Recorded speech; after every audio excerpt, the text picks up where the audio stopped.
अस्सलाम वालेकुम students, welcome to my channel the power of education. आज के इस लेक्चर में ये हमारा लेक्चर नंबर 2 है एनएमडी कैट 2022 की बायोलॉजी की प्रिपरेशन के लिए। आज हम स्टार्ट कर रहे हैं स्ट्रक्चर ऑफ वायरस का टॉपिक, लेकिन उससे पहले मैं आपको कुछ इंपॉर्टेंट चीज़ें या वायरस का स्ट्रक्चर थोड़ा सा आपको वर्बली भी बताऊँगी, तब जाकर हम बुक रीड पे फोकस करते हैं। सबसे पहले हमारे पास ये चीज़ है कि वायरस हमारे पास, आपको ये बात भी पता होनी चाहिए कि एक कंप्लीट वायरस, मुकम्मल तौर पे कंप्लीट वायरस को हम लोग वायरियन भी कहते हैं। ठीक है, कंप्लीट वायरल पार्टिकल या वायरस को हम कहते हैं वायरियन। और कोई भी वायरस दो पार्ट्स पे मुश्तमिल होता है, एक होता है कोर और एक होता है कोट। कोर जो है वो हमारा इनर पार्ट है, अंदरूनी हिस्सा, जहाँ पर हमारे पास क्या होता है, जीनोम होता है। जीनोम का मतलब डीएनए या फिर आरएनए। डीएनए या फिर आरएनए हमारे पास कहाँ होता है, कोर में, और कुछ एंजाइम्स भी होते हैं। अब डीएनए और आरएनए सिंगल स्ट्रैंड भी हो सकते हैं और डबल स्ट्रैंड डीएनए या आरएनए भी हो सकते हैं। ये चीज़ मैं आपको आगे ब्रीफली डिफाइन करूँगी कैसे। उसके अलावा एंजाइम्स कौन से होंगे, एंजाइम हमारे पास कोर के अंदर वो एंजाइम होंगे जो कि हमारे पास वायरस को हेल्प करेंगे कि वो अपने होस्ट सेल में जाकर किस तरीके से होस्ट सेल पर अपना जो वायरल इन्फेक्शन है वो काज कर सकते हैं या होस्ट सेल में इंटर हो सकते हैं। यहाँ पर वो एंजाइम है।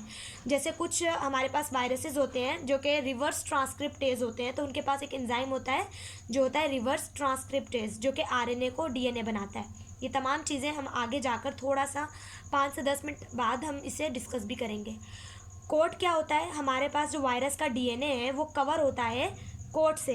और कोट, वायरल कोट जो है वो दो पार्ट्स पर मुश्तमिल है, एक होता है कैप्सिड, एक होता है एनवेलप।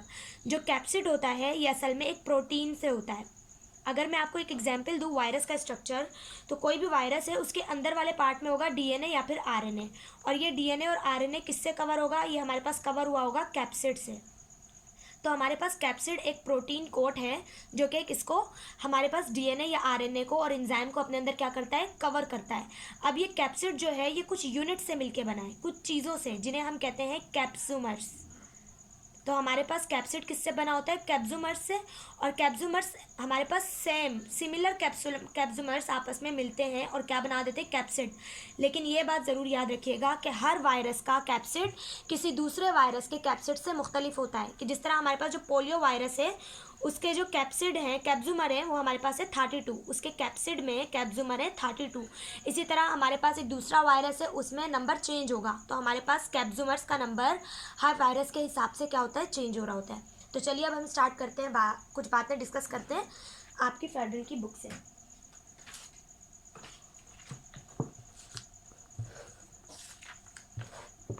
जी, तो हमारे पास जो वायरस है वो, हमारे पास कंप्लीट वायरस को हम वायरियन कहते हैं। उसके अलावा हमारे पास दो पार्ट्स होते हैं, एक होता है कोर और दूसरा होता है कोट, जो कि यहाँ पर भी दिया गया है।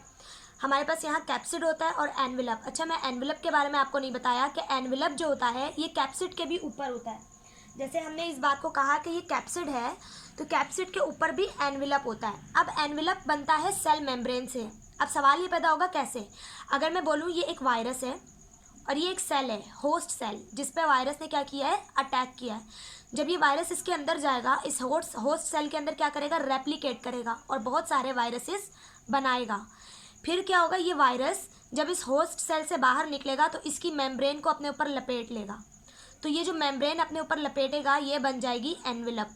और ये जो एनवेलप है ये असल में लिपोप्रोटीन से बनता है, क्योंकि हमारी जो सेल मेम्ब्रेन है वो लिपिड बाइलेयर है, तो ये लिपोप्रोटीन का एनवेलप बनता है। और ये एनवेलप क्या करता है, बाद में जो हमारी बॉडी है ये एनवेलप एक धोखा देता है, क्योंकि ये सेल मेम्ब्रेन को अपने ऊपर लपेट लेता है, तो बॉडी का इम्यून सिस्टम इसे पहचान नहीं पाता, वो समझता है कि ये बॉडी का ही एक सेल है।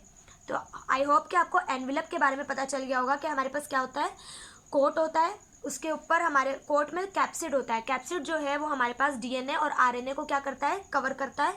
और कैप्सिड के ऊपर भी एनवेलप होता है, लेकिन ये एनवेलप सब वायरसेस पे नहीं होता। कुछ वायरसेस ऐसे होते हैं जिन पे एनवेलप होता है और कुछ वायरसेस पे नहीं होता। एनवेलप के बाद एक और चीज़ होती है जिसे हम कहते हैं स्पाइक्स, प्रोटीन स्पाइक्स। ग्लाइकोप्रोटीन के स्पाइक्स भी होते हैं जो कि हमारे पास हेल्प करते हैं सेल होस्ट को पहचानने में, जिसे हम कह सकते हैं रिसेप्टर की तरह एक्ट कर रहे होते हैं कि किस सेल पे इन्होंने हमला करना है, उसे पहचानने में भी मदद देते हैं और अटैचमेंट में भी हेल्प करते हैं। ये हमारे पास होते हैं स्पाइक्स। तो चलें अब हम इस यहाँ से भी थोड़ा पढ़ लेते हैं कि हमारे पास वायरियन कहलाता है कंप्लीट वायरस। दो पार्ट्स होते हैं वायरस के, कोर और कोट। जो कोर होता है उसके अंदर हमारे पास होता है जीनोम। जीनोम हमारे पास डीएनए भी हो सकता है और आरएनए भी हो सकता है। उसके अलावा हमारे पास ये आरएनए और डीएनए डबल भी हो सकते हैं और सिंगल स्ट्रैंड भी हो सकते हैं।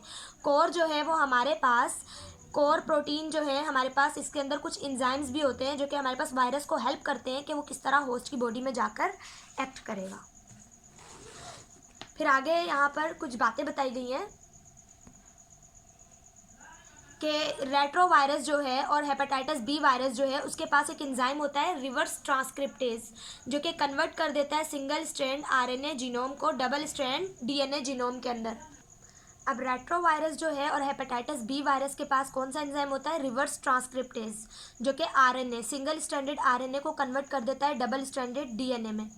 इसके अलावा कुछ वायरस ऐसे होते हैं जो सिंगल स्ट्रैंडेड होते हैं आरएनए और उन्हें डबल स्ट्रैंडेड आरएनए में भी एंजाइम कन्वर्ट कर देते हैं। तो ये बताया जा रहा है कि किस तरीके के एंजाइम हमारे पास कोर के अंदर मौजूद होते हैं। कोट में हमारे पास एक तो होता है कैप्सिड और दूसरा होता है एनवेलप। कैप्सिड बना होता है कैप्सुमर्स से और जो हमारे पास एनवेलप होता है वो हमारे पास बना होता है सेल सरफेस मेम्ब्रेन से होस्ट की। तो ये बात मैं पहले बता चुकी हूँ। उसके अलावा हमारे पास ग्लाइकोप्रोटीन के स्पाइक्स होते हैं जो कि होस्ट सेल को पहचानने में मदद करते हैं। अगर एक वायरस है उसके ऊपर हमारे पास इस तरीके के स्पाइक्स होंगे जो कि उसे पहचानने में मदद करेंगे कि किस होस्ट पे जाकर उसने एक्ट करना है। एज अ रिसेप्टर काम करेंगे कि जिस होस्ट पे उसने, जिस सेल पे उसने अटैक करना है वो उसे पहचानने में मदद देंगे। उसके अलावा मैंने आपको ये बात बताई थी कि शुरू में ही कि कुछ वायरसेस, तमाम वायरसेस में अपने ही क्या होते हैं, कैप्सुमर्स की तादाद होती है। इसी तरह हर्पीज़ वायरस में 162 कैप्सुमर्स होते हैं और हमारे पास एडिनो वायरस में 252 कैप्सुमर्स होते हैं। इसके अलावा पोलियो वायरस में हमारे पास 32 कैप्सुमर्स होते हैं। तो ये बात भी आपने याद रखनी है। उसके अलावा जब ये कैप्सुमर्स ट्राइंगल की फॉर्म में अरेंज होते हैं तो इनकी शेप वो क्या कहलाते हैं? आइकोसहेड्रल कहलाते हैं। और जब ये कैप्सुमर्स एक होलो कोइल की फॉर्म में होते हैं तो ये रोड शेप होते हैं और जिसे हम हेलिकल कहते हैं। तो ये तमाम बातें आपने याद रखनी है एमसीक्यूज़ के पॉइंट ऑफ व्यू से। उसके अलावा भी अगर कोई भी क्वेश्चन आपके माइंड में है तो वो आपने मुझसे ज़रूर पूछ लेना कमेंट बॉक्स में।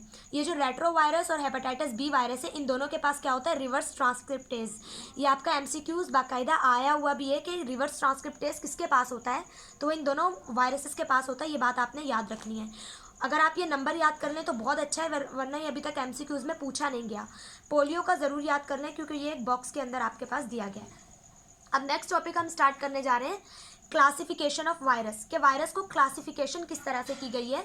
तो वायरस की क्लासिफिकेशन हमने की है on the basis of organism, host, यानी कि वो वायरस किस चीज़ पे एक्ट करता है उस बेसिस पे भी, या फिर हम मॉर्फोलॉजी के बारे में कि वो दिखता कैसे उस तरह भी उसे क्लासिफाई कर सकते हैं, जीनोम के तौर पे भी, या फिर उसका एक्शन कि किस होस्ट पे वो अपना इफेक्ट कर रहा है, और स्ट्रक्चर और कंपोजिशन की बेसिस पे भी हम वायरस को डिवाइड करते हैं। सबसे पहली क्लासिफिकेशन ऑफ वायरस जो है वो किस बेसिस पे की गई है कि उसके होस्ट पे, कि किस होस्ट पे वो एक्ट करता है। सबसे पहला है बैक्टीरियोफेज। तो बैक्टीरियोफेज एक डीएनए वायरस है। आपने जो बातें याद रखनी है उसको मैं लाइन कर दूंगी, आपने सब कुछ याद नहीं रखना। जिसके नीचे मैंने लाइन की हुई है वो बातें आपने अच्छे से मेमोराइज कर लेनी है। बैक्टीरियोफेज एक डीएनए वायरस है। उसके अलावा ये पॉलीहेड्रल हेड है इसका, और ये बैक्टीरियोफेज हमेशा बैक्टीरिया के ऊपर ही क्या करता है? अटैक करता है। और ये भी याद रखिएगा कि वायरस जो है वो ऑब्लिगेट होता है। ऑब्लिगेट मतलब वो जिस चीज़ पे इफेक्ट करने वाला वायरस है, जो उसका होस्ट है, वो स्पेसिफिक रहेगा। कभी भी बैक्टीरिया का वायरस इंसानों पे अपना इफेक्ट नहीं करेगा।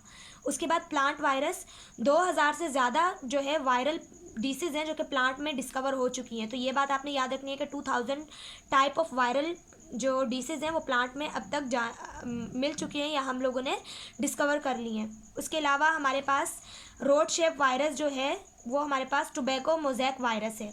तो ये चीज़ें आपने सिर्फ याद रखनी है कि हमारे पास जो टोबैको मोज़ेक वायरस है वो एक आरएनए जीनोम रखता है, उसके अंदर क्या है? आरएनए है, और ये रोड शेप है। उसके बाद पोटैटो येलो ड्वार्फ वायरस भी प्लांट वायरस है, ठीक है। एनिमल वायरसेस में हमारे पास वो वायरस हैं जो सिर्फ और सिर्फ एनिमल्स पे इफेक्ट करते हैं, जिनमें हमारे पास रोज सार्कोमा वायरस कैंसर काज करता है।